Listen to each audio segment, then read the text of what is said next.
Está construindo ou reformando? Precisa de portas e rodapés? A Pormad, maior fabricante de portas do Brasil, vende pela internet, a preço de fábrica, a partir de uma unidade. Acesse pormadonline.com.br e conheça nossos produtos.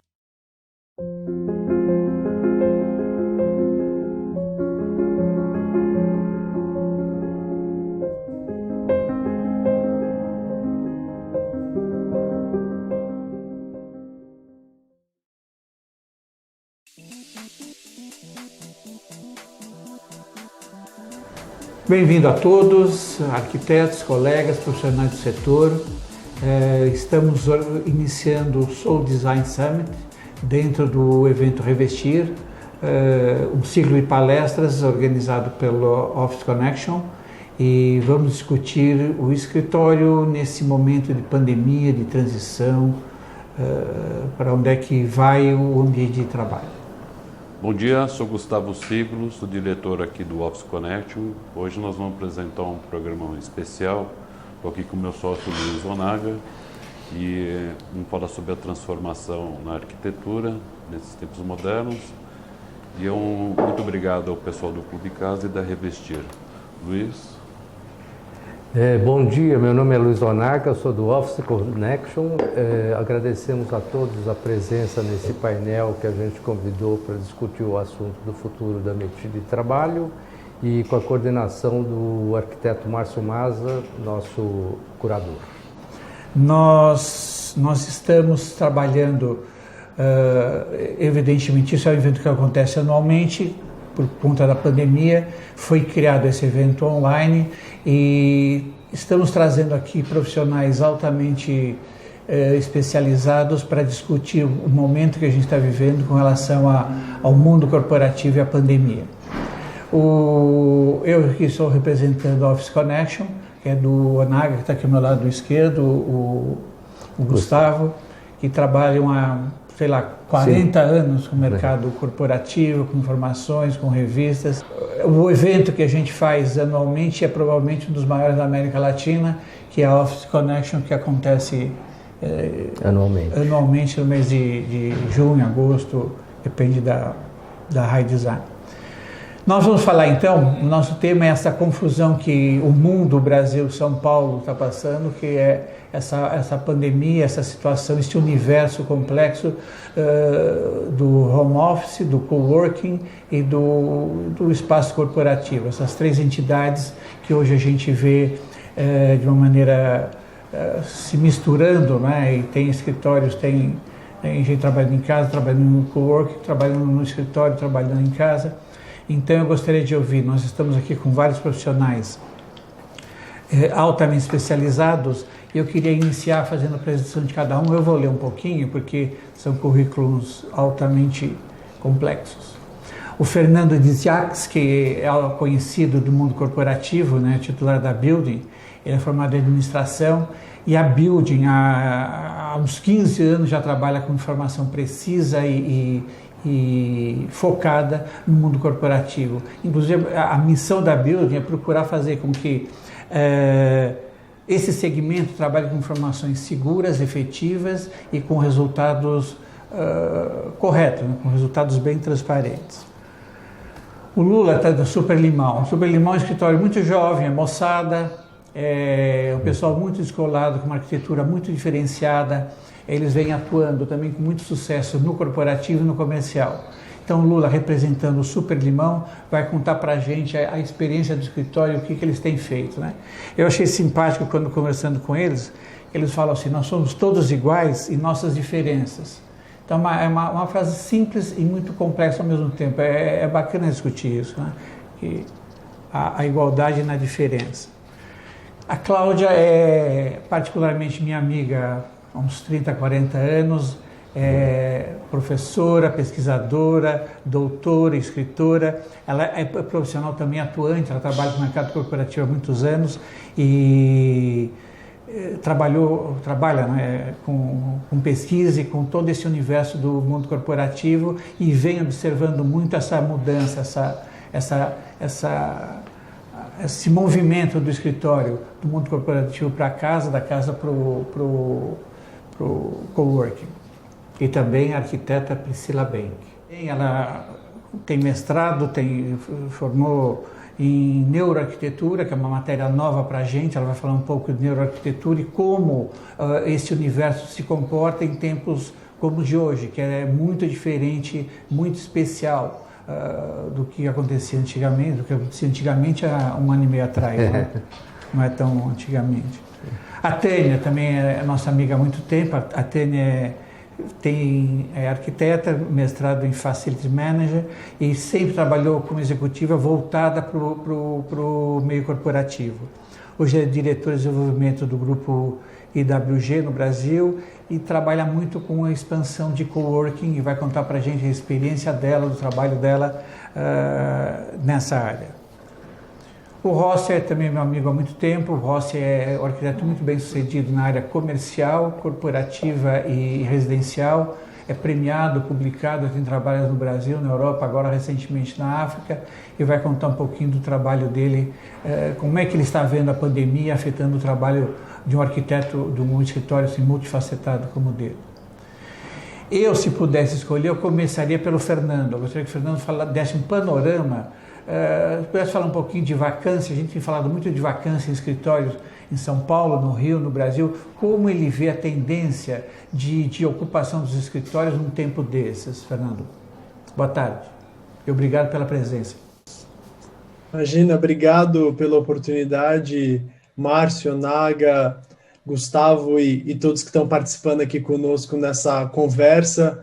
Eu, na verdade, estou me sentindo um outsider, né, no meio de tantos arquitetos renomados aqui.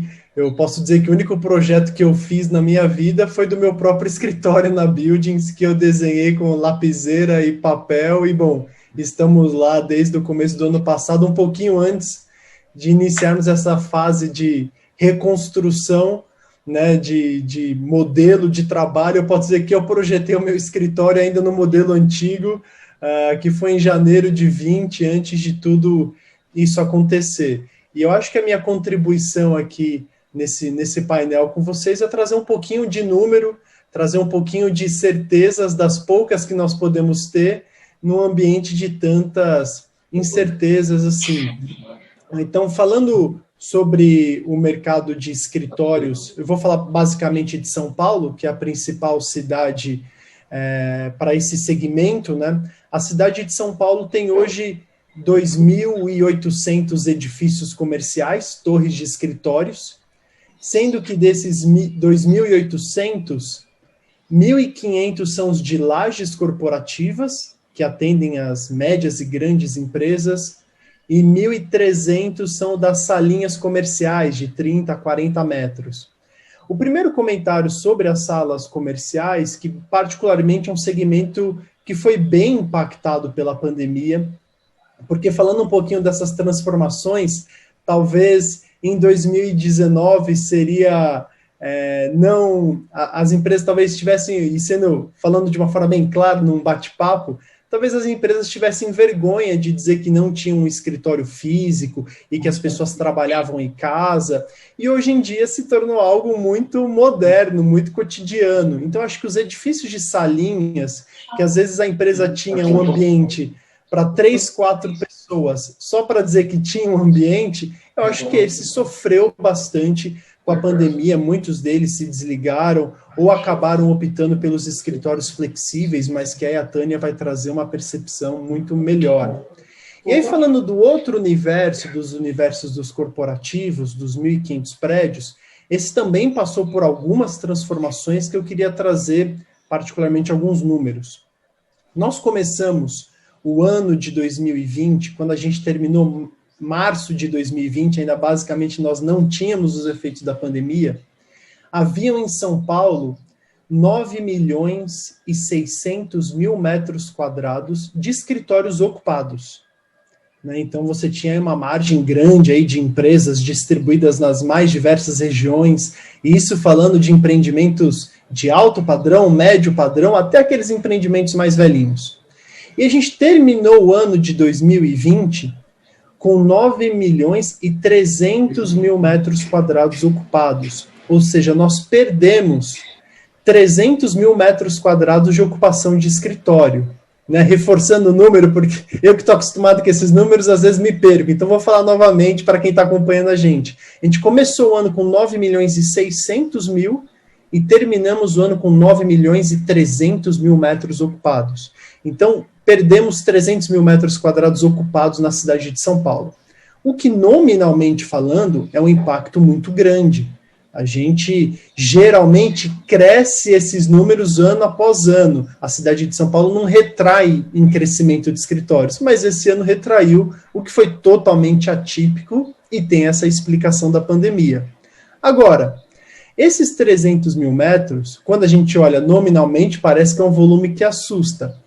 Porém, existem na cidade de São Paulo um estoque, um universo de 11.200.000 metros quadrados de escritórios no total. Então, quando a gente compara esses 11.200.000 metros com os 300 mil que a gente perdeu, a gente está falando de um aumento na taxa de vacância de 2,5%, o que não é nenhum bicho de 7 cabeças. Se fosse apenas isso, talvez a gente não estaria tendo toda essa discussão pensando para onde vão os escritórios. Agora, a taxa de vacância que começou o ano em 13%, terminou o ano de 2020 com 17,5%. Então, a taxa de vacância cresceu 4,5 pontos percentuais, mas as devoluções só provocaram 2,5 desses pontos. O que foram os outros 2 pontos percentuais? Foram as entregas de novos empreendimentos que continuaram acontecendo. O mercado de desenvolvedores de lajes corporativas olha os seus empreendimentos num ciclo de 10, 20, 30, 40 anos. E a gente entende que esse cenário, apesar de promover mudanças estruturais no formato das pessoas enxergarem trabalho, é muito difícil a gente pensar de um universo de escritório sem o próprio escritório, sem as empresas físicas. Então, para fechar essa minha primeira participação, que eu não quero causar monopólio, todos os inquilinos que nós temos conversado, são raríssimos aqueles que dizem assim, olha, todos os nossos funcionários vão se perpetuar num modelo home office. O que claramente é a nova tendência é um modelo híbrido, onde as pessoas têm dias no escritório para fazer funções onde a equipe é vital e tem dias na sua casa. Então, por conta disso, você tem uma transformação nas casas, no ambiente das casas, e você tem uma transformação no ambiente de escritórios. Agora, dizer que o futuro de escritórios está em xeque, que as empresas de fato não terão mais esse modelo, é uma análise muito rasa, né? Então, com certeza, o mercado de escritórios continua, a gente sofreu esses 300 mil metros de baque de ocupação, mas, obviamente, daqui a um tempo, quando nós tivermos vencido essa questão da pandemia, a gente deve voltar a ver crescimento de escritórios, porque o mercado imobiliário cresce de duas formas. Quando a empresa demanda novos espaços ou quando surgem novas empresas. Então, às vezes, vai surgir uma nova empresa que talvez no antigo normal ocuparia 2.000 metros. Agora, no novo normal, ela nasce ocupando 1.000. Mas, de alguma forma, esse mercado imobiliário cresce. Então, a longo prazo, quem está acostumado com esse ciclo está bem confiante de que o mercado de escritórios ainda é um investimento tranquilo, ele não vai a lugar nenhum, ele só vai ser um modelo muito mais otimizado, né? Que aí os demais participantes aqui vão poder explicar esse modelo otimizado muito melhor do que eu. Mas eu só queria trazer alguns números gerais aí para a gente startar a conversa. Obrigado, Fernando. Tânia, eu gostaria de pedir para você, por favor, falando em modelo híbrido, o que você tem visto na área de coworking, na área de home office, como é que a Regus tem atuado nesse universo aí de um ano e meio para cá?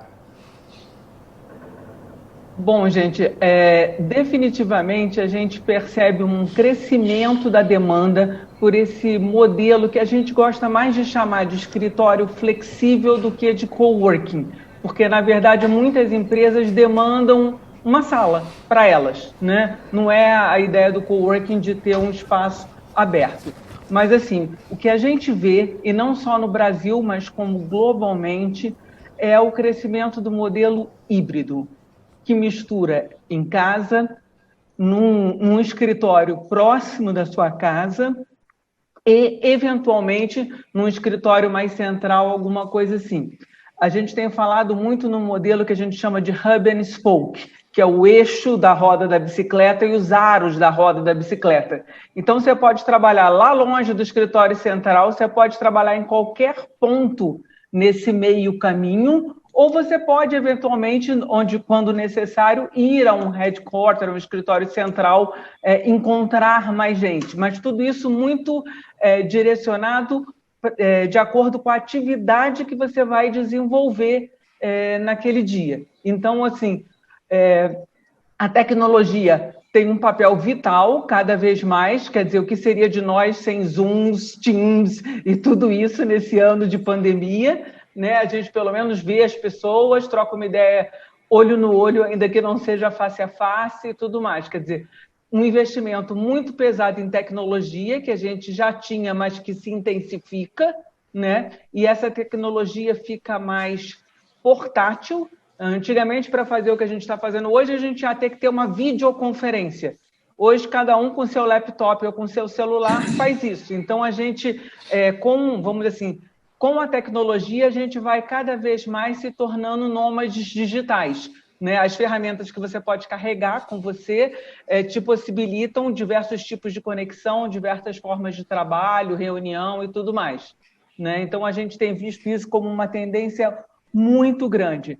E a gente tem visto grandes corporações, às vezes dentro de um país, às vezes tomando ações globais no sentido de, vamos dizer assim, criar condições para que a sua força de trabalho possa trabalhar de uma forma mais flexível.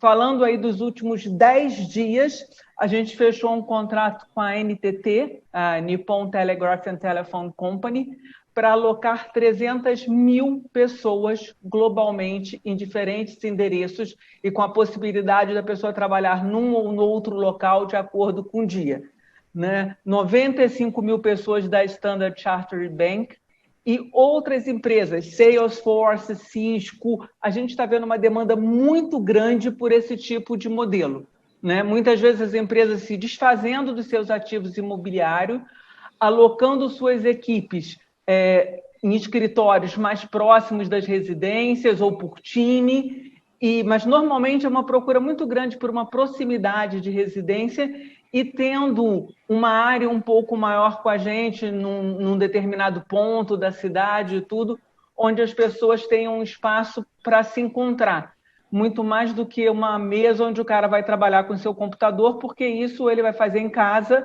ou se ele não quiser trabalhar em casa, porque, enfim, ele acha que não é confortável, tem muita distração e tudo, ele vai ter um escritório muito mais perto. Um ponto que a gente viu muito interessante por exemplo, vou dar um exemplo brasileiro e um exemplo estrangeiro, vamos dizer assim, né? Rio de Janeiro. Bom, todo mundo sabe que o Rio de Janeiro está sofrendo. Fernando acompanha aí todos os números do Rio de Janeiro, né? O centro do Rio de Janeiro está vazio e nós sentimos essa queda de ocupação no centro do Rio de Janeiro, enquanto os bairros estão cheios. Né? Nosso centro na Barra está lotado, nosso centro em Botafogo estão cheios. Abrimos um centro em Ipanema no meio da pandemia, no dia 4 de janeiro agora, né? E esse centro já passou dos 35% de ocupação. Então, a gente vê, na prática, as pessoas cada vez mais querendo trabalhar próximo de casa e não se deslocar, né? E, globalmente, a gente vê isso. A gente teve, por exemplo, em Londres e Nova York, a gente teve uma queda de ocupação significativa na área de downtown. Mas quando você fala na área periférica, que é onde as pessoas moram nessas cidades, né, o crescimento da demanda foi maior do que a queda. Então, a pessoa que, sei lá, trabalhava no centro de Nova York, morava em Danbury, pegava o carro até a estação e depois pegava o trem para Manhattan, ele não pega mais o trem. A maior parte dos dias ele fica perto de casa e, efetivamente, quando tem necessidade, uma vez por semana e tudo, sim, ele se desloca, vai para a central da empresa, esse tipo de coisa, né? Então, assim, é esse o movimento que a gente vê. A gente não vê essa história das pessoas quererem passar o resto da vida trabalhando em casa. Eu juro que eu não conheci uma única pessoa que me dissesse: sim, eu quero passar o resto da minha vida trabalhando todos os dias em casa. Não conheço essa pessoa, né? Então é isso que a gente vê: modelo híbrido e uma procura de qualidade de vida através de um deslocamento menor. Legal. Legal, a gente vai voltar nesse tema, Tânia. Lula, tudo bem? Eu falei que você representa o Super Limão, um jovem escritório. Eu conheço vocês há mais de 10 anos, né? Os primeiros trabalhos, acho que os primeiros vocês fizeram com o Rocco, em parceria com o Rocco, nos Jardins, e acompanhei bastante vocês, gosto muito do trabalho de vocês. Como é que vocês, novos, mas não tão inocentes, né? Estão mais de 10 anos no mercado, eu acho. Como é que você vê o cotidiano do seu escritório com relação a esse universo novo que a pandemia nos coloca, nos impõe? Primeiro, vou ser muito agradecer, né, estar aqui a oportunidade de falar, porque eu acho que é um momento super rico, né? A gente está passando por uma transição aí que há tempos a gente não via algo assim. Eu acho que no escritório, uma característica, a gente faz bastante empresas de tecnologia, Microsoft, Google, que são, né, pioneiros nessa área, uso de tecnologia. Então, acho que o primeiro ponto é assim, isso não é um movimento que aconteceu pela pandemia, né? A gente enxerga já isso há alguns anos, porém sempre existiu um preconceito em relação a essa mudança. A gente fez o Google Campus, eu acho que agora vai fazer 5 anos, então há uns 6, 7, a gente foi para Londres, era o grande boom dos coworkings, ainda aqui não estava tão forte, a gente ainda é um modelo home sharing, e existe uma associação do coworking, eu acho que no ponto que ele não é só a mesa, como a Tânia propriamente falou, acho que a força do coworking é a colaboração, é você estar do lado das pessoas. E o que a gente tem enxergado é que o escritório é exatamente isso, né? Eu acho que há muito tempo a gente fala que o escritório está virando a casa, aquela história da casa virar o escritório. Eu acho que essa fase existe, tem, né, os escritórios deixaram de ser aquela coisa tão fria, mas o que a gente vem contando é que o escritório ele está virando, na verdade, um modelo tipo uma faculdade, né? Naquela faculdade, assim, você não vai para a faculdade para estudar sozinho, né, a menos que você não consiga em casa. Você vai para a faculdade para ter uma aula de laboratório ou fazer um trabalho em equipe. Então, a tendência realmente, eu acho que em casa você consegue trabalhar muito bem ou não, mas por trabalhos individuais você faz aonde você quiser, e o escritório vira esse grande ponto de encontro. Então, o escritório vai ter salas de reuniões cada vez mais incríveis, seja para reuniões internas ou reuniões externas. Você vai ter uma recepção, você vai dar suporte justamente para o que ele não vai poder fazer em outro lugar. E, sem dúvida, materializar, né, os clientes. É aquela coisa, você não fala aonde é seu escritório, você não tem um escritório, passa uma sensação de insegurança ainda. Pode ser um preconceito, mas é legal ter um ponto seguro, né? Um ponto que você pode ir. A gente entrou em quarentena quase um mês antes da quarentena oficial, então já faz aí mais de um ano que a gente está nessa. Primeiro mês, pouquíssimas pessoas foram para o escritório, aí começou a ter uma necessidade, e o que a gente vê que hoje em dia, mesmo com tudo que você tenha de suporte, a gente se adequou, comprou cadeira de escritório para casa, headphone e tal, falta ainda esse calor humano ali, encontrar e trocar ideia com as pessoas. Então eu acho que o escritório vira essa base, né, essa base para trocas e potencializar o seu trabalho. Mas aquela ideia mecanicista ali que o funcionário só trabalha sentado numa cadeira no escritório, isso está muito superado, até pelo custo, né? Quanto custa 1 metro quadrado numa região legal para você deixar uma cadeira vazia? Porque se você trabalhar na tua mesa, trabalha em reunião e faz visita fora, em algum momento você está ocioso. Então, o que foi muito legal, assim, é difícil falar que teve uma coisa boa durante a pandemia, mas a pandemia quebrou esse preconceito. A gente começou a ver que ferramentas fazem o que você trabalha em qualquer lugar, seja na sua casa, seja no escritório, seja numa praça. Eu mesmo já fiz várias reuniões e eu adoro, uma das coisas que eu mais gosto é abrir a câmera no meio de uma reunião e mostrar que eu estou literalmente na praia, pé na areia, fazendo uma reunião, né? Ou posso estar no caminho de alguma coisa. Então, ele abriu um campo muito grande e, claro, isso traz uma nova disciplina e traz uma mudança de como se conectar e como trabalhar. Mas eu acho que é muito benéfica e eu acho que o movimento é esse, assim, ele vai criar melhores maneiras de trabalhar, potencializando essa maneira de trabalho, a gente passa a ter mais tempo também para viver, né? Então, o que a gente vê do lado de cá é que é uma mudança positiva, se bem interpretada e a gente utilizar isso. E realmente eu não acho que a gente vai voltar, dos nossos clientes todos já entendem que o modelo híbrido é algo que é o futuro. Né? A gente entregou no ano passado o escritório novo da Microsoft, a gente começou com um modelo de não ter mais posto de trabalho. No fim, o escritório ficou meio a meio, porque metade das pessoas ainda queriam, não, minha equipe quer ter um lugar para trabalhar, e algumas com total razão, por privacidade, seja o que seja, mas a tendência realmente é a gente se deslocar e usar os lugares de trabalho de acordo com a necessidade. Né? Então eu acho que a gente vai ver aí ainda muita mudança acontecer, mas é muito legal, porque isso acaba criando liberdade para novos projetos surgirem e a vida acontecer, né? Nômades digitais são incríveis. Eu mesmo, durante a pandemia, passei algumas vezes de ficar 10 dias numa fazenda, 10 dias na praia, e isso não impediu que eu trabalhasse. Né? Então, acho que tecnologias e mudanças de pensamento vão mudar muito como a gente sempre trabalhou no escritório e tende a ser bem benéfico. Legal, vamos falar mais. Falando em praia e fazenda, Priscila, eu não falei da sua Academia de Neurociências para Arquitetura. Então, como é que você vê esse momento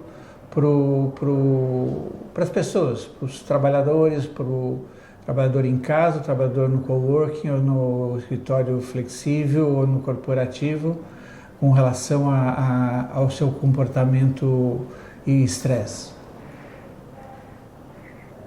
Legal, Márcio, obrigada. Aliás, obrigada, gente, pelo convite. Uma honra estar aqui com grandes profissionais que eu admiro muito.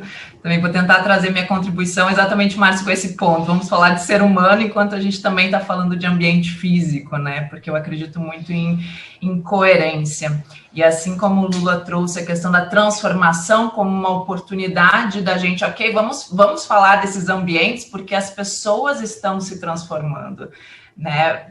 Qualquer um que viveu uma pandemia, que está vivendo uma pandemia, está se transformando neste momento. Então, é coerente e extremamente positivo que os ambientes físicos também sofram essas modificações para que a gente possa se adaptar aí de uma forma saudável a este novo comportamento das pessoas.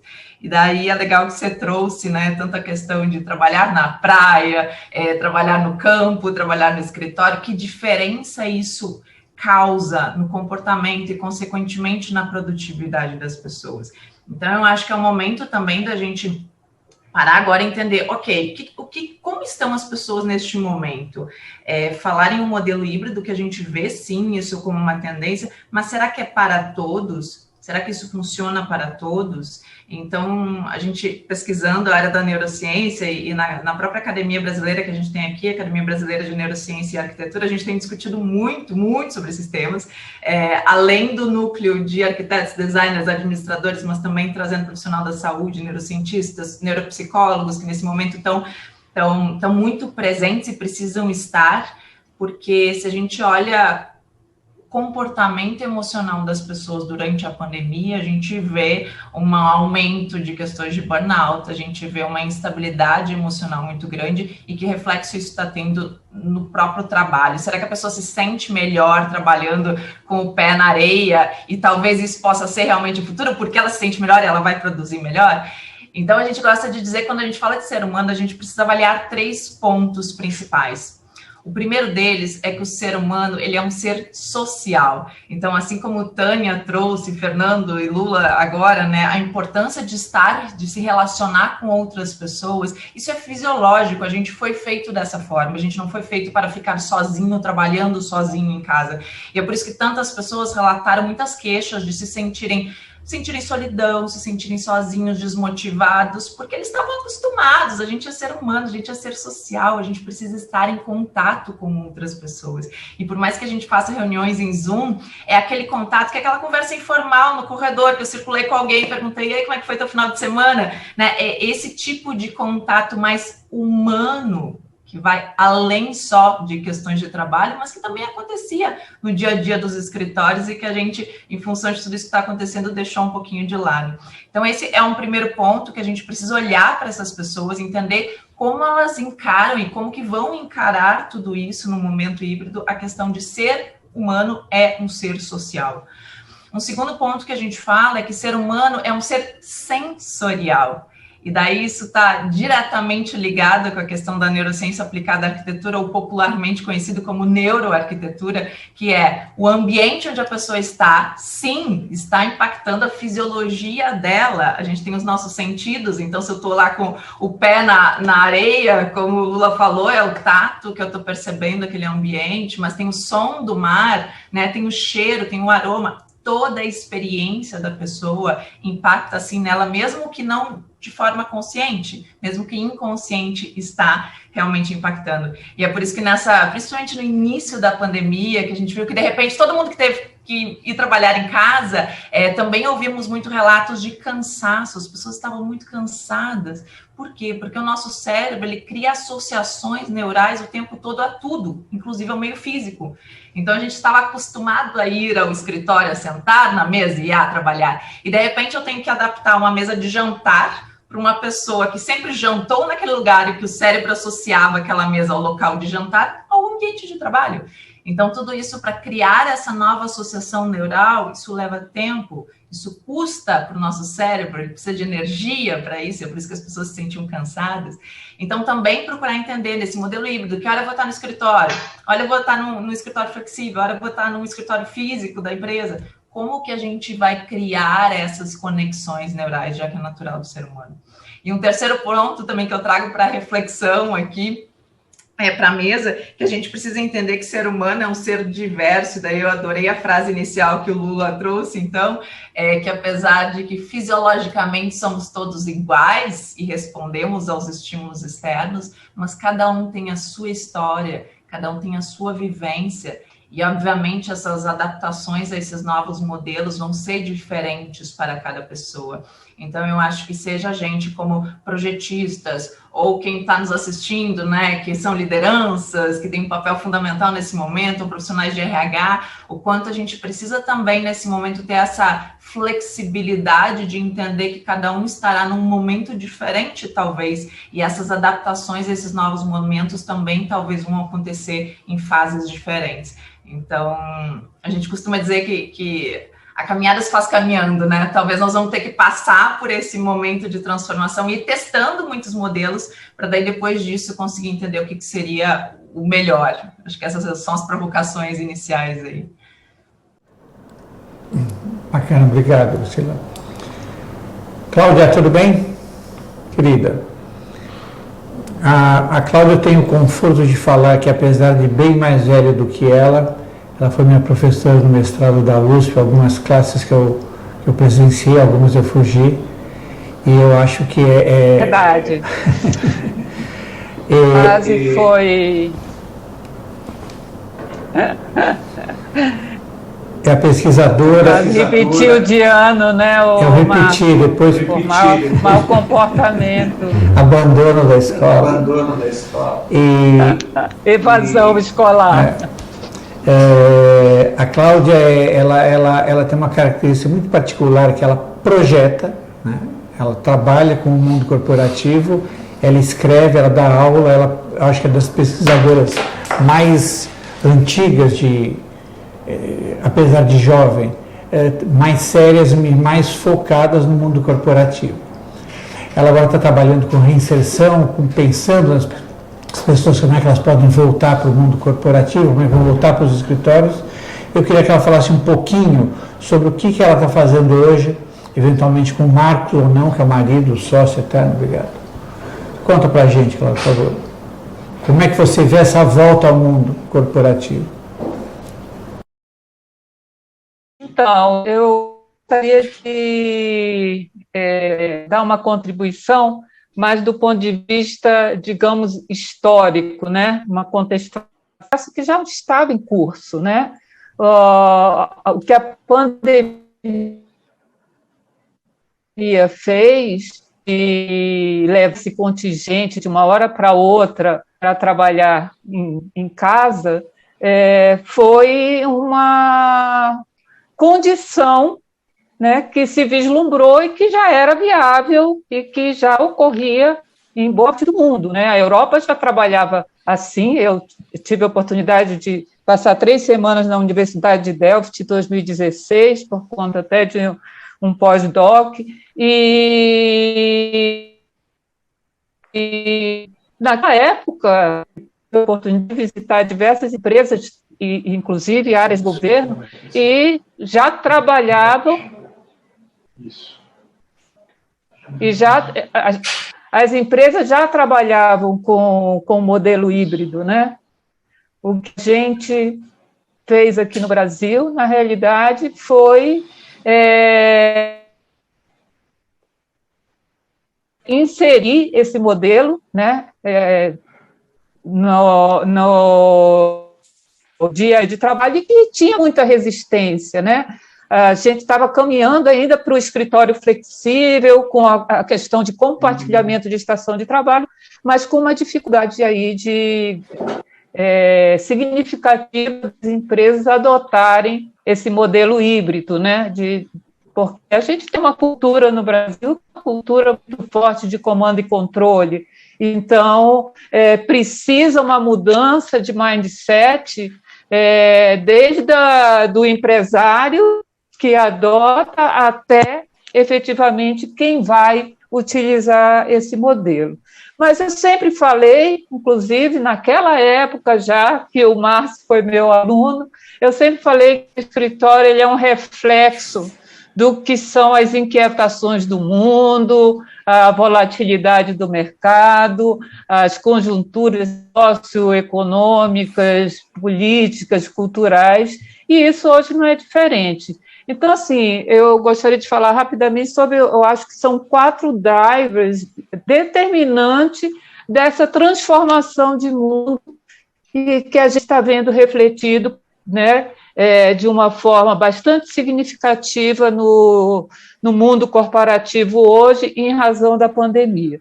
Primeiro, essa mudança comportamental, que ela vem desde o final do século passado, né? A inserção das gerações, chamadas gerações digitais, trouxe um novo comportamento dentro do escritório, trouxe um novo modelo mental, esses que têm características específicas, tem uma formação, né, melhor do ponto de vista acadêmico, muito melhor do que historicamente tínhamos no Brasil, e que, portanto, também gera uma relação diferente de empregador-empregado, fazendo com que as empresas, inclusive, tivessem que se adaptar a esse cenário. Então, isso já foi um começo, né, de mudança no escritório.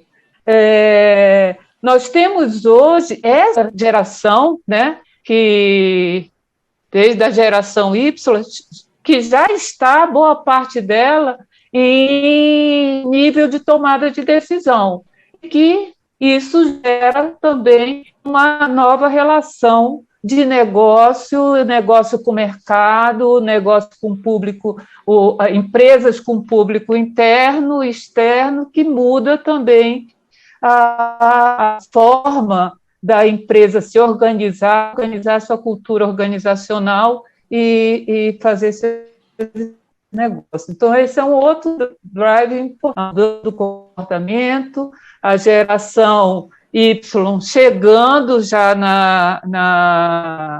no nível de tomada de decisão.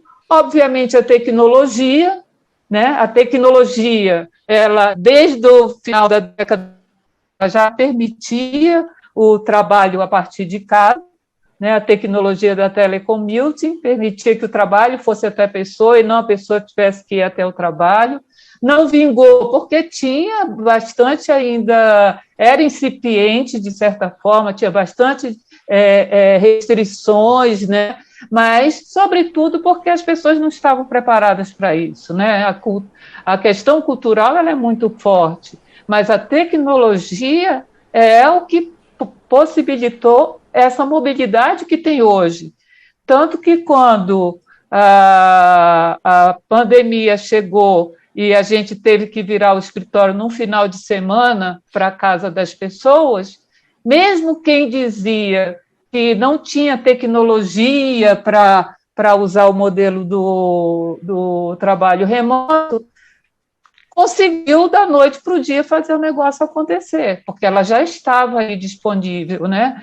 E as pessoas já estavam também preparadas para isso. Então, tecnologia é um outro fator fundamental para a gente ver o que está acontecendo hoje. O terceiro é o mercado. O mercado é global, o mercado é volátil, o mercado é nervoso, o mercado cada vez mais é um mercado que precisa dessa capacidade inerente do ser humano de transformar informação e conhecimento para poder inovar, né? À toa que o capital intelectual hoje é o capital mais importante das organizações, e o mercado exige, sobretudo, que as empresas pensem, né, na sua sustentabilidade do próprio negócio e, com isso, buscando a eficiência não só na parte de processos, mas também na parte dos seus recursos humanos, recursos físicos, recursos tecnológicos. Então, ninguém hoje, eu acho que foi o Lula que falou, ninguém vai alugar espaço, colocar uma cadeira ali para ficar ociosa. Isso é tiro no próprio pé, porque eu estou sendo ineficiente do ponto de vista de negócio, né? Eu não estou priorizando o que é importante. E, por fim, mas não menos importante, a questão ambiental. Talvez seja, efetivamente, o que está dominando toda essa questão que a gente está vendo hoje. A população, não sei se vocês viram, mas na Netflix acabou de estrear o documentário do Jeff Burrow, um jornalista da National Geographic, um cara que pesquisou, ele está hoje com 90 anos, ele sempre foi da área ambiental, da vida selvagem, e ele hoje está contando a evolução do planeta a partir da história de vida dele. E ele fala aqui, ó, a população praticamente triplicou nos últimos 60 anos e a área de vida selvagem reduziu para menos da metade. Isso gera um impacto brutal, é a ação do ser humano no ambiente que causou, inclusive, a pandemia. Ora, se os animais estão em extinção, se a população está crescendo, a relação das pessoas, né, inclusive com relação à alimentação, tudo, teve que se adaptar ao novo cenário. E essa pandemia surge exatamente disso, né, lá na China, tanto que ela surge no mercado, em Wuhan, exatamente por conta.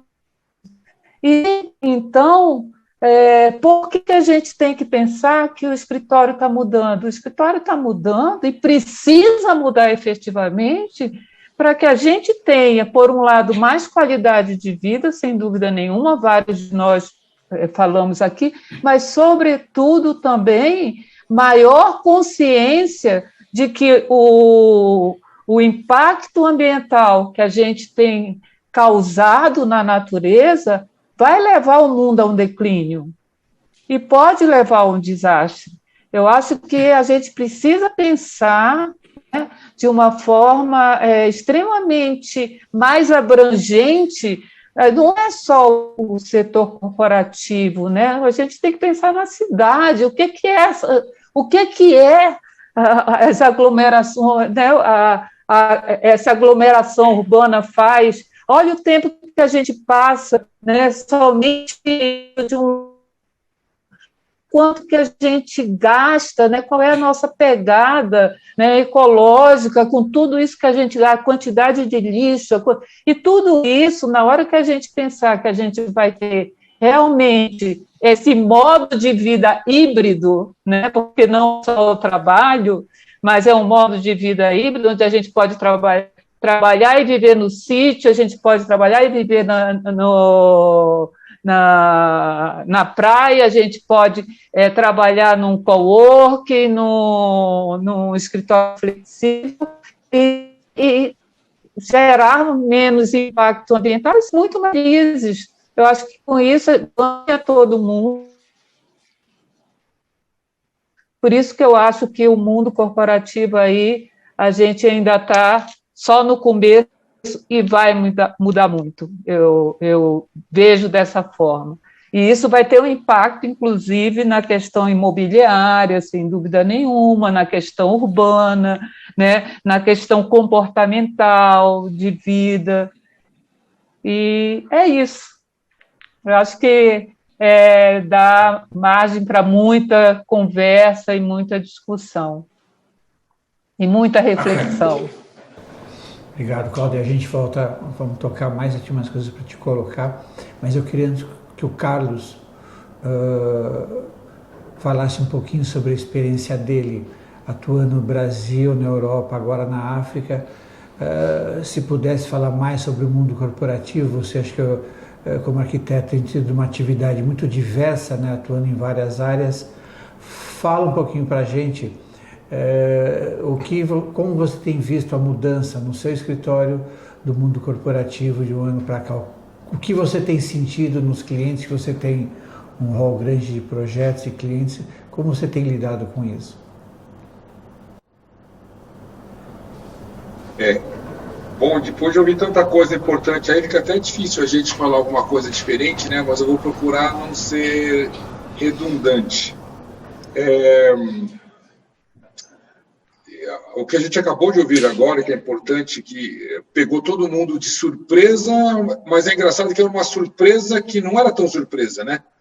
Porque se a gente for pensar bem, todas as empresas, principalmente empresas que tinham a sede num estado e as filiais em outros estados, ou até multinacionais, elas já tinham como habitual você ter as reuniões por videoconferência, né? Então, até quando a gente projetava escritórios, sempre as empresas grandes já se preocupavam, já estavam acostumadas a fazer reuniões não presenciais.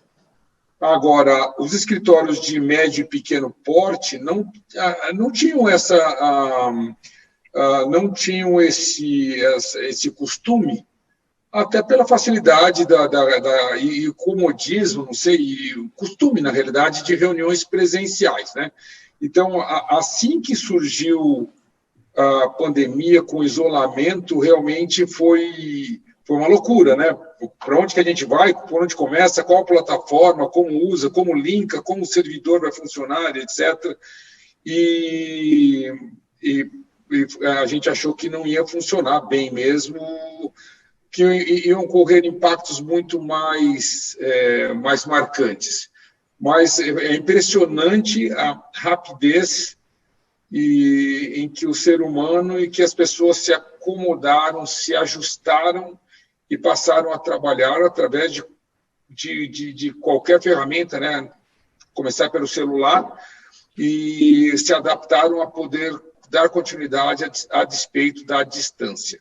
Evidentemente, quando a gente fala dos efeitos disso que impactam não só na vida de convivência e relação dentro do escritório, como também impactam na vida das famílias ou dos locais onde as pessoas passaram a trabalhar. A nossa amiga que deu uma aula para a gente, resumidamente, envolvendo neurociência e tudo mais, a gente começou a ver que uma solução tomada rápida, ela com o tempo começava a impactar em outras perdas, né? A partir do momento que quase todo mundo começou a falar, olha, você pode trabalhar à distância, vai funcionar, estamos descobrindo um novo caminho, que na realidade já existia, começou a perder um pouco a relação interpessoal, né, que é uma coisa muito importante. Então, no nosso escritório aqui, hoje o nosso escritório é um escritório de um porte médio, não é um escritório grande, mas são em torno de 40 pessoas, mais ou menos. Graças a Deus as coisas têm funcionado, mas hoje tem vários arquitetos que não se conhecem. Nesse período de transição, alguns saíram poucos e entraram novos. Isso eu considero ainda uma perda, porque a relação interpessoal, até para troca de ideias, para a gente conversar, progredir, e até para você criar, porque na realidade a relação das pessoas e de todos os participantes de um escritório que formam o DNA da empresa, né? Eles que formam o resultado, né? Não é um cabeça só, acho que é o resultado de tudo isso. E aí a gente começa a se preocupar como é que você vai restabelecer isso, que é onde realmente tem que haver o equilíbrio de um sistema híbrido saudável, conforme foi comentado por todos os colegas que conversaram até aqui, porque o ser humano ele foi feito para se relacionar, nós não somos uma ilha, né? Então, nós fomos feitos para discutir, para trocar ideia, etc. Então, a ideia de como se produzir à distância, mas como a gente se encontrar, o olho no olho, antigo, né? Essa frase, como a gente trocar ideia, como ter um espaço, então, no escritório que seja adequado, que traga um conforto, que não traga preocupação, né? Que a despeito da distância que a gente se sinta próximo. Então, esse acho que é um grande desafio, né? A gente, conforme você falou, a gente trabalha, né, nas 3 áreas, residencial, incorporação e corporativo. Depois, se quiser, a gente até pode falar um pouquinho sobre o novo foco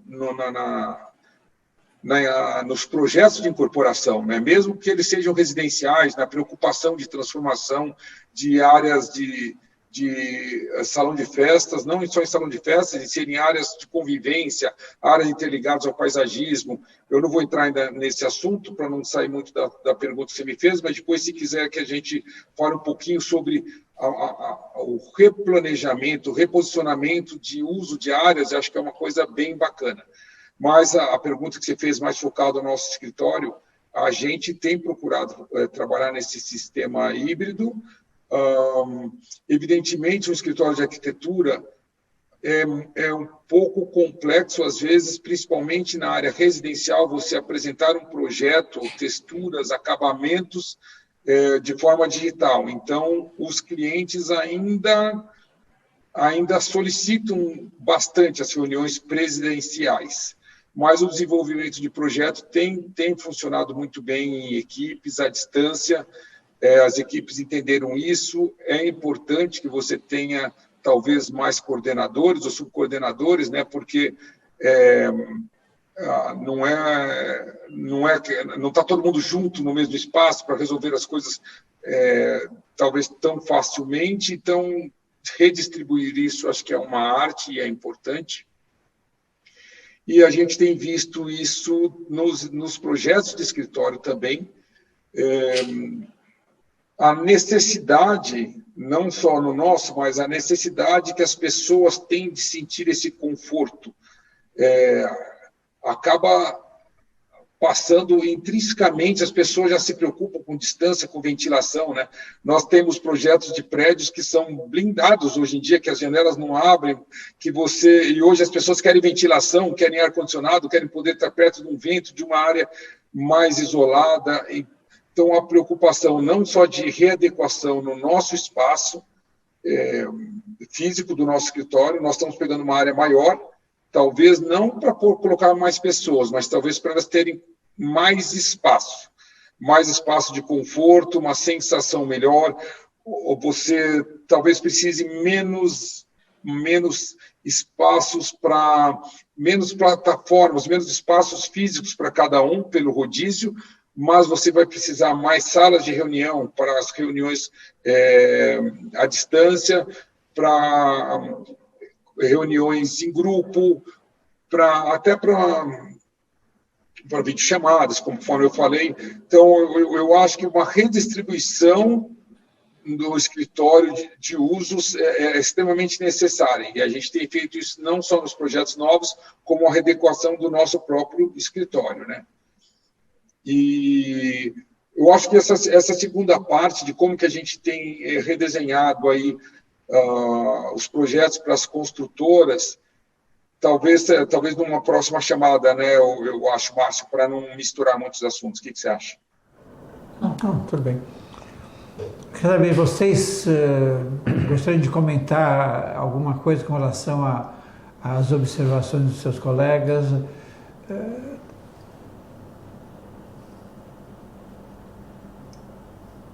Lula?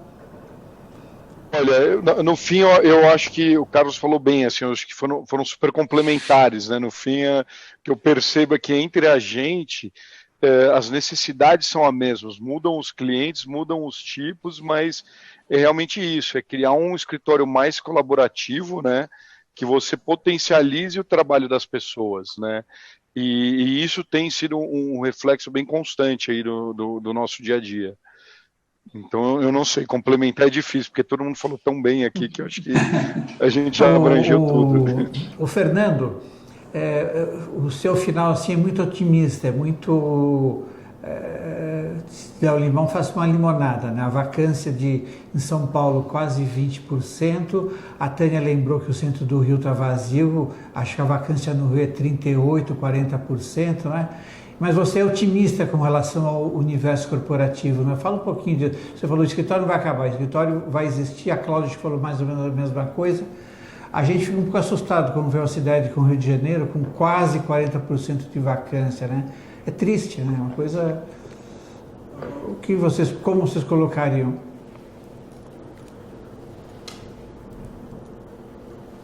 Falando sobre São Paulo, é importante lembrar que em 2017 a gente também passou por um período difícil do ponto de vista de taxa de vacância no mercado de escritórios em São Paulo, onde a taxa de vacância era de 25%. E ali a gente tinha basicamente dois problemas, né, lá em 2017.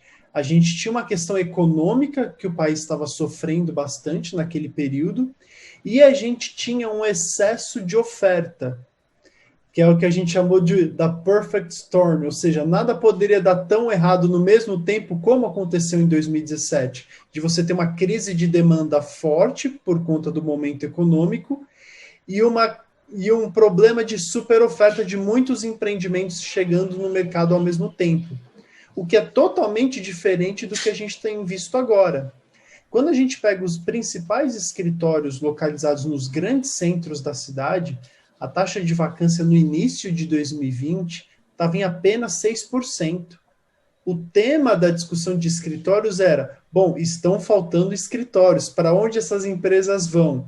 E seria esse o tema, provavelmente, de um painel como esse, se de fato não tivesse acontecido a pandemia. Então, o mercado de escritórios ele estava num ciclo de baixa de vacância, de falta de oportunidades.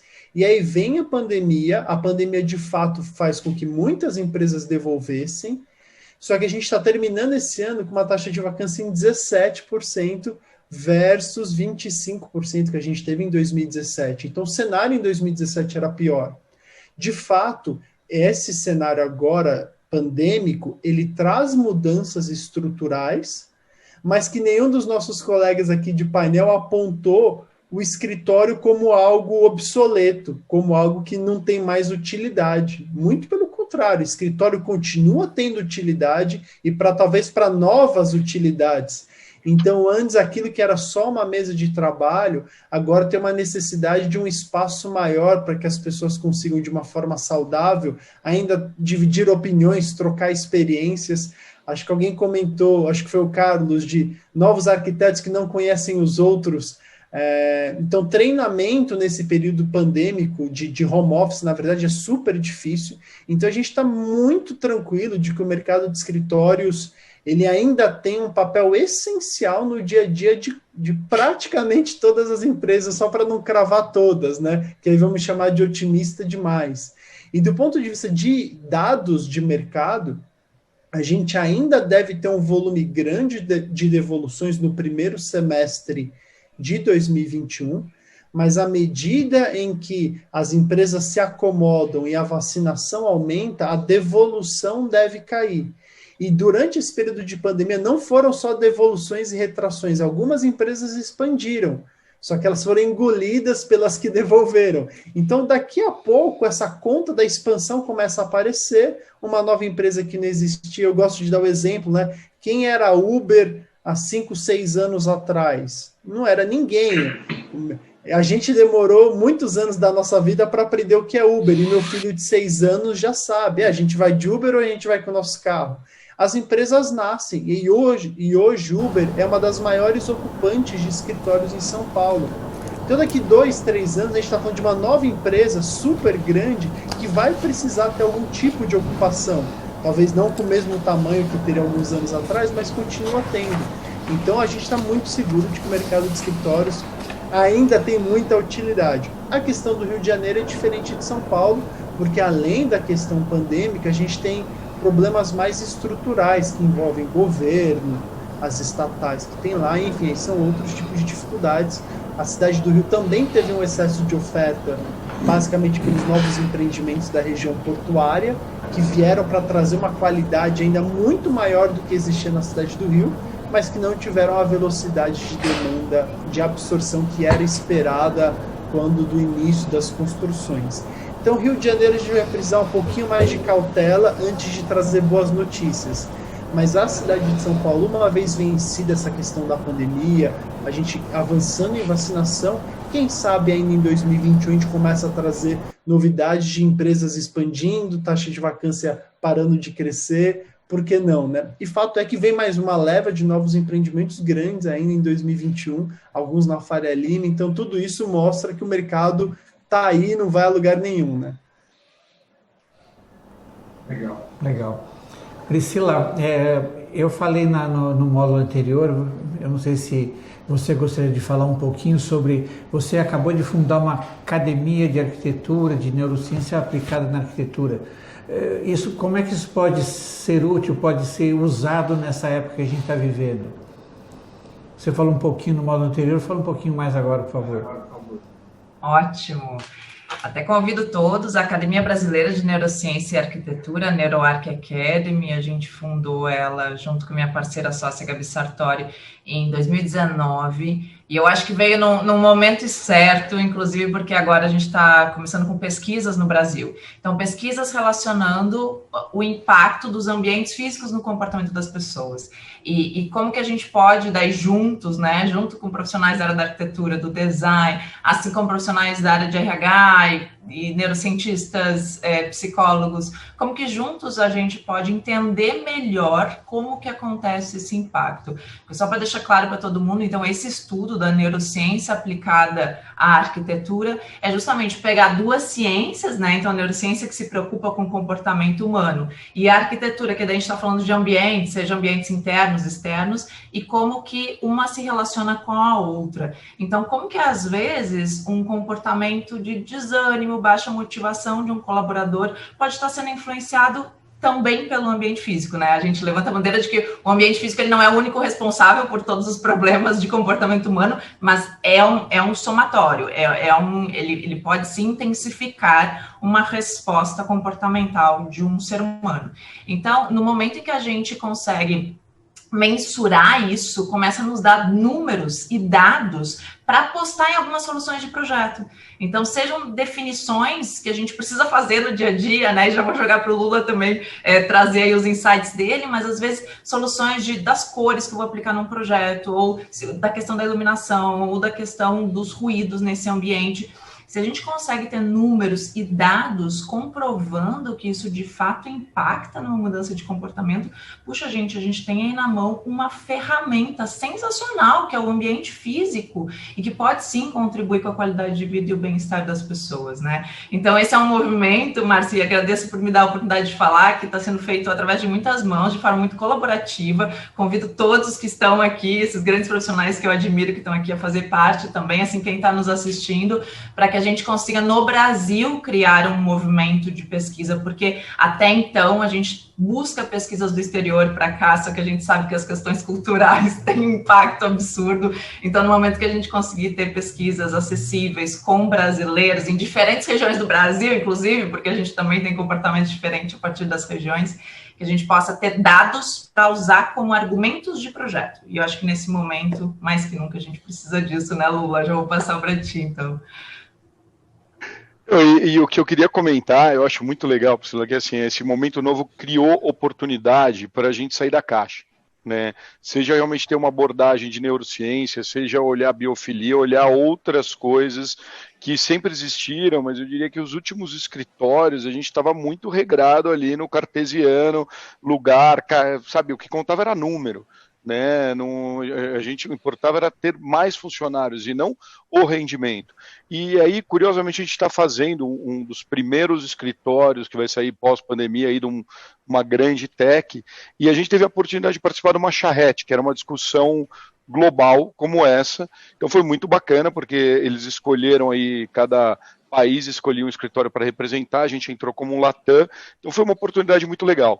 E basicamente a charrete acontecia, foi um mês, a cada semana a gente ia lá e colocava ponto de vista. Isso era o começo da pandemia, tá? Há um ano, imagina que a gente sabia muito menos.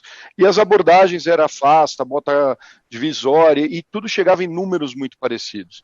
E há tempos, uma maneira que a gente gosta muito de projetar é a biomimética, né, que é basear as decisões na natureza. E aí começou aquela viagem, falou, poxa, a gente está cuidando de um vírus, né, um vírus orgânico, então quando você espirra, você não solta um quadrado, você solta uma esfera, né, quando você anda. Então a gente começou a estudar uma nova estação de trabalho, uma defesa baseada na helicônia, né, que é aquela planta que sobe e desce assim. E o legal da helicônia, pensando em plantas, as plantas, né, por que a helicônia? Ela é feita para duas coisas, captar água sem zoar ou pegar sol, as amigas e tudo, e proteger as sementes. Então, quando a gente aplicou isso numa estação de trabalho, era perfeito, porque se você tiver resfriado, você está com Covid e não sabe, você espirra, você não espalha para todo mundo. Com isso, a gente conseguiu evitar ter aquelas divisórias gigantes, e sim divisórias mais compactas, mas tão eficientes como. Mas o mais gozado foi o resultado em layout, porque quando você trabalha com helicônia, ao invés de retos, ângulos de 95 graus, a gente começou a criar zigue-zagues pelo escritório. E eu acho que todo mundo que simulou isso viu que você tinha uma perda muito grande, principalmente nas circulações, porque elas tinham que ser muito amplas. Não adianta nada na sua mesa estar segura, e quando você cruza, você tem um ponto falho. E aí foi quando a gente identificou que talvez tivesse que ter sentido, começou a ficar muito confuso. A hora que a gente aplicou esse modelo biomimético, ele criou zigue-zagues, a gente trocou corredores largos por triângulos. E aí esses triângulos viravam áreas colaborativas. E a gente começou a colocar um mobiliário muito parecido com o mobiliário de faculdade. Cadeirinha com braço, poltrona com mesa. E aí o que foi legal? Esse tipo de abordagem, a gente conseguiu chegar na maior métrica do mundo. Enquanto todo mundo chegava em 50%, a gente chegou em 70%. Então, assim, em tempos de pandemia é uma maravilha. Você pensar que você vai cortar metade do seu escritório, você corta 30%, deixa um dia em casa e acabou. Mas o mais legal foi a hora que você saía da pandemia. O escritório tinha 120% de ocupação. Então, simplesmente de mudar a maneira de trabalhar e fazer áreas mais colaborativas, e não a famosa mesa ali que você senta aqui e fica trabalhando, o mesmo local colocava mais pessoas com mais qualidade. Então, assim, isso era algo que a gente sempre gostaria de fazer, grandes empresas já procuravam isso, mas todo mundo tinha preconceito de mergulhar de cabeça. A pandemia liberou para isso acontecer, e quando a gente viu, tem um novo caminho. Isso ainda tem muito a aperfeiçoar, né? Mas essa quebra de paradigma, essa quebra de preconceito proporcionou que a gente usasse e começasse a empregar coisas que eram muito tópicas, só alguns ligavam. Então, sem dúvida, esse ambiente vai não só caber mais gente, mas a pessoa vai se sentir melhor trabalhando lá dentro, né? Então, como arquitetos, a gente não está mais só jogando o jogo, a gente está reescrevendo como ele vai ser jogado. E isso é um momento incrível. Eu acho que se a gente passar por tudo isso e não, pelo menos, tirar proveito dessa oportunidade, aí sim é um senhor retrocesso com tudo que a gente passou, né? Então, bem ou mal, é aquilo que a gente sabe, em tempos de guerra e pandemias, é quando a sociedade se move e cria um novo cenário. Então, está sendo, para o lado de cá, está sendo muito entusiasmante. Você vê a oportunidade de empregar isso e as pessoas começam a aceitar mais esse tipo de pensamento bem fora da casa. Vocês imaginam a hora que eu entrei ali no Call o Mundo Inteiro e falei, bom, agora a gente vai resolver o escritório baseado na helicônia, que é uma planta tropical. Todo mundo olhou e falou, o que esse maluco vai falar? E aí no final fez tanto sentido que a gente começou a ser contatado por escritórios de fora, querendo fazer parceria quando vem para o Brasil, né? Então é isso. Eu acho que, pensando pelo lado bom, a quebra desse preconceito pode trazer muita oportunidade para a gente. Bacana, Lula. Super limão. Cláudia quer falar. A Cláudia vai falar um pouquinho. Eu queria pegar aí o gancho da Priscila, que eu acho que é super importante, né? Nós estamos num momento aí de grande transformação, como eu falei, que vem, né, desde o final do século passado, vinha ocorrendo, e temos aí alguns aspectos muito importantes que eu acho que vale a pena a gente refletir, né, como arquitetos mesmo, e fazer o que o Lula falou, que eu acho que é bem importante, né, você redesenhar as regras do jogo, né. Para a gente redesenhar as regras do jogo, acho que é fundamental a gente entender como é que o jogo acontece, né, como é que o jogo está começando a acontecer, né. Você comentou da Europa, como a Europa já trabalhava com o modelo híbrido, a grande preocupação deles mesmo é esse momento de distanciamento social, porque o escritório já estava preparado para o pós-pandemia, né? Que as pessoas já trabalhavam em casa, uma parte, outra parte no escritório, então tudo bem. Mas se a gente for pensar do ponto de vista comportamental, a gente fala muito essa questão de que o ser humano é um ser social, né?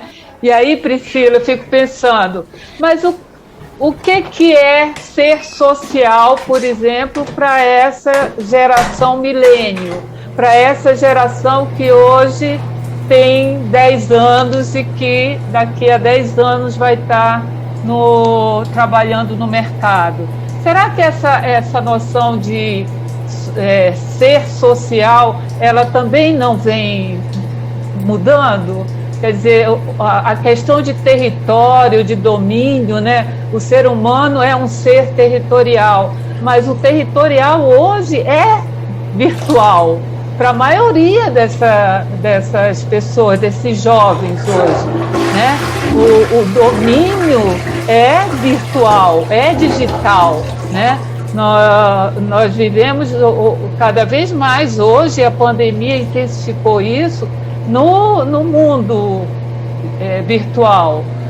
A gente passa dias, né, fazendo reuniões, encontrando pessoas na internet. Então, essa noção do ser humano social, ela também não evolui a partir daí? Eu acho que isso é uma questão que a gente precisa se aprofundar. Eu acho que a Priscila teria muito que contribuir. Eu gostaria muito até de conversar com você, Priscila, porque eu acho que a gente tem muita coisa aí para fazer juntas, sem dúvida nenhuma. Eu acredito que a gente está no momento realmente, o mundo, né? Não é a economia compartilhada, né? A gente precisa realmente compartilhar conhecimento. Eu acho isso muito importante. Além disso, a gente fala muito do escritório, a dimensão social, né? É importante, as pessoas estão cansadas de ficar em casa porque elas precisam realmente ir para o escritório, para elas poderem interagir, trocar ideia. Mas se a gente for pensar do ponto de vista do trabalho em si, da dinâmica do trabalho, pensa bem, gente, a gente trabalhava 8 horas por dia, mais 1 hora de almoço, 9 horas por dia. A gente levava pelo menos uma hora para ir, 1 hora para voltar. Já eram quase 12 horas do nosso dia que a gente passava nessa função, né? Jornada do trabalho presencial. Aonde que a gente fazia as nossas relações, a gente estabelecia as nossas relações sociais? Era no escritório, porque não tinha mais outro lugar. Então, eu sou muito entusiasmada com essa questão do modelo híbrido, porque eu acho que também vai ser um resgate, sabe? A gente poder ficar mais em casa, a gente poder acompanhar mais nossos filhos, estar mais com a família, né? Ter mais tempo para os nossos amigos, né? Para lazer, para cuidar da nossa saúde, porque eu acho que a gente precisa exatamente recriar entender o que era esse jogo para poder recriar algo novo que vá trazer valor para as pessoas, né? O que você acha, Priscila e os demais, né? O Carlos, enfim. A Tânia queria falar alguma coisa também?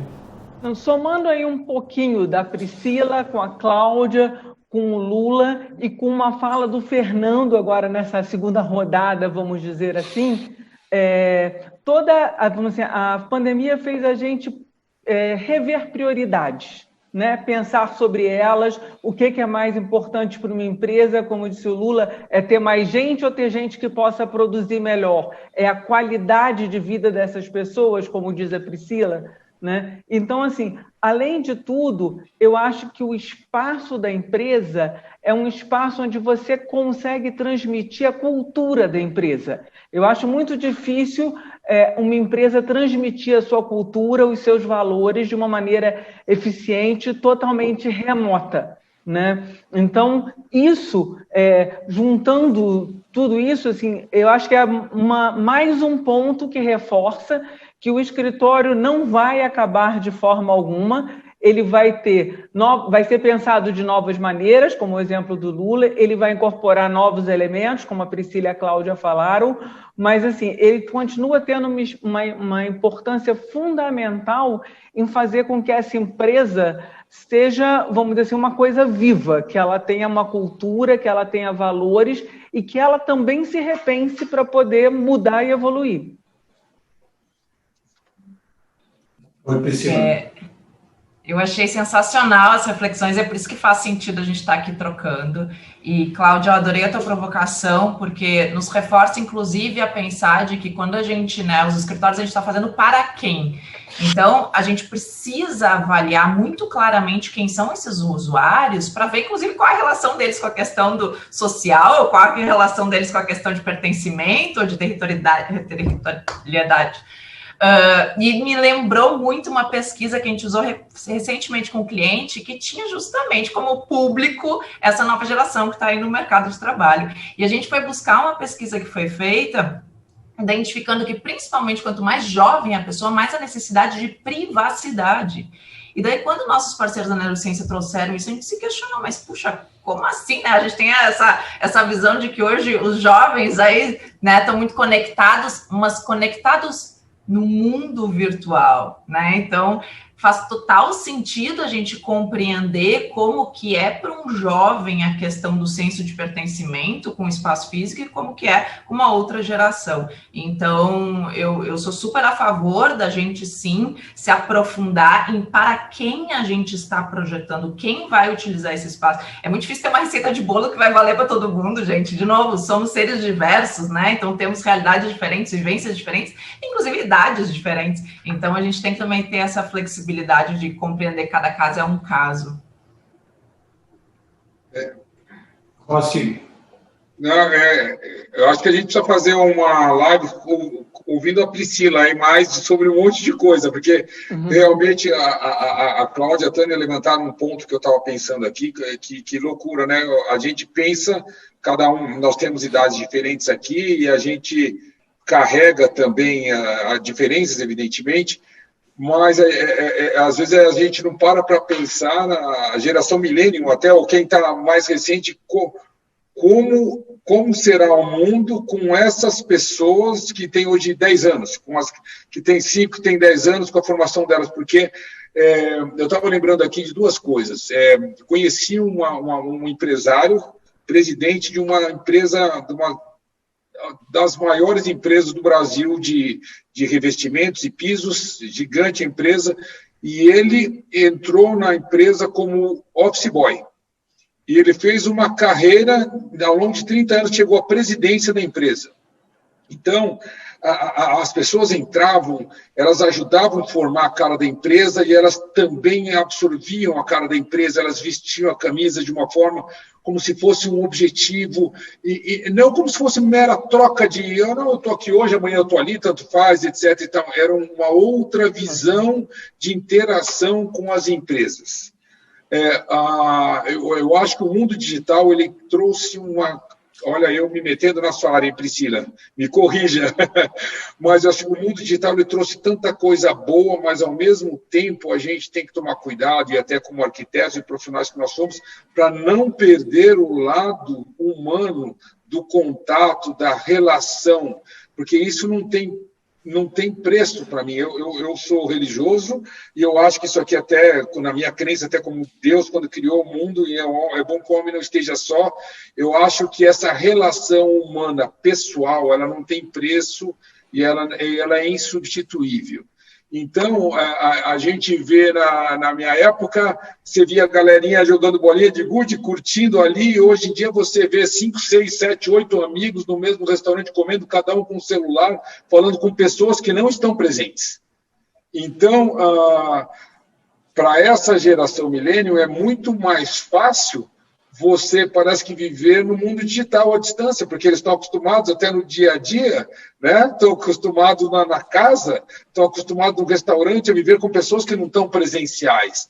Mas até quanto isso é benéfico ou não é benéfico, quanto que a gente ganha com isso, quanto a gente perde com isso, eu acho que é hora da gente pensar, porque daqui a pouco as pessoas vão perder a referência do que é essa relação. Acho que a Cláudia queria falar, né, Cláudia? Isso. Não, só pegando o teu gancho, eu acho que a gente podia até pensar, então, e para onde que a gente está indo, né?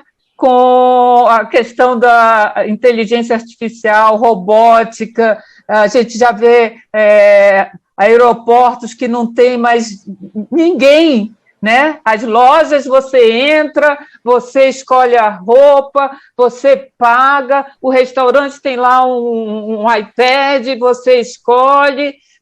Assim, é impressionante, porque você entra no hotel, você não interage com mais ninguém. Você chega, você faz o check-in no computador, você pega a chave numa máquina, né, que é um cartão, você vai para o seu quarto, você não interage com ninguém. Então, o que a gente está se transformando? Né? Você vai no supermercado, você faz tudo, né?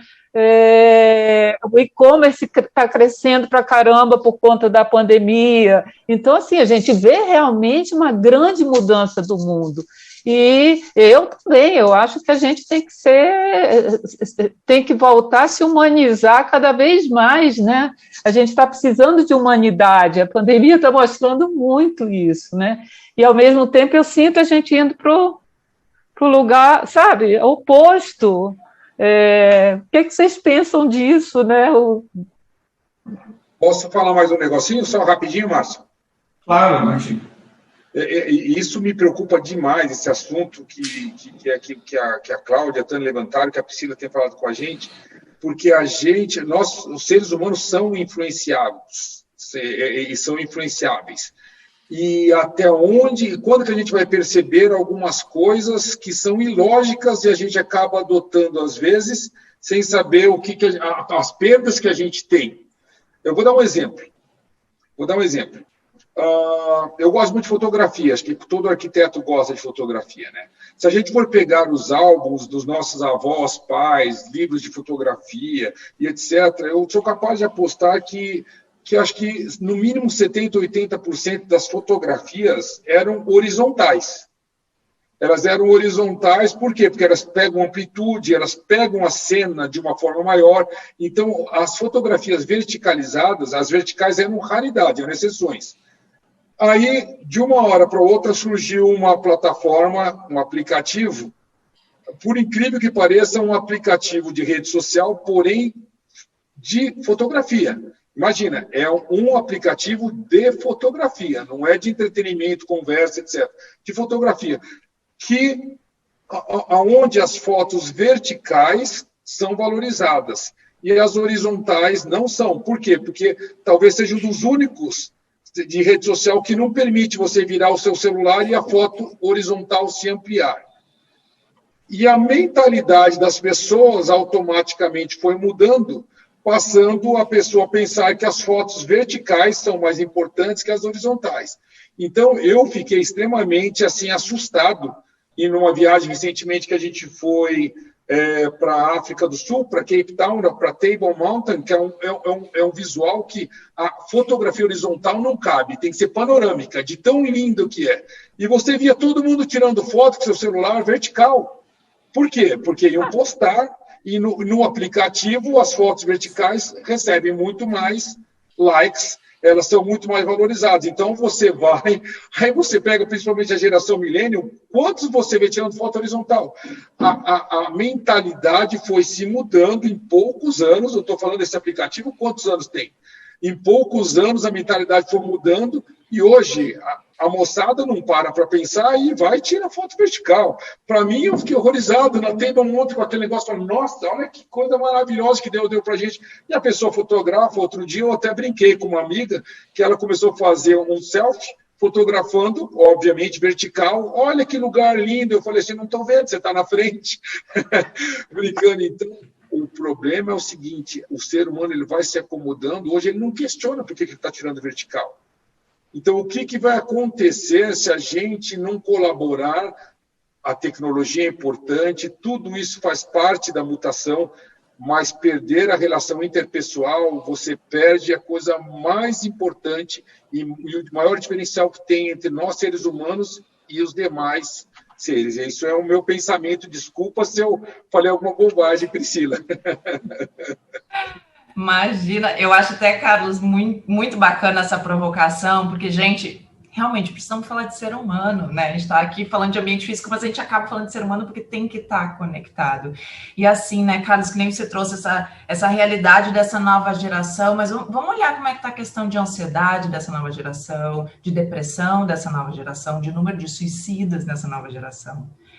Gente, é muito sério e não é particular da pandemia isso já vinha acontecendo. Se a gente for ver dados de antes, né, a Organização Mundial de Saúde mostrando que o Brasil era o país mais ansioso do mundo. A taxa de pessoas ansiosas no Brasil é absurdamente alta.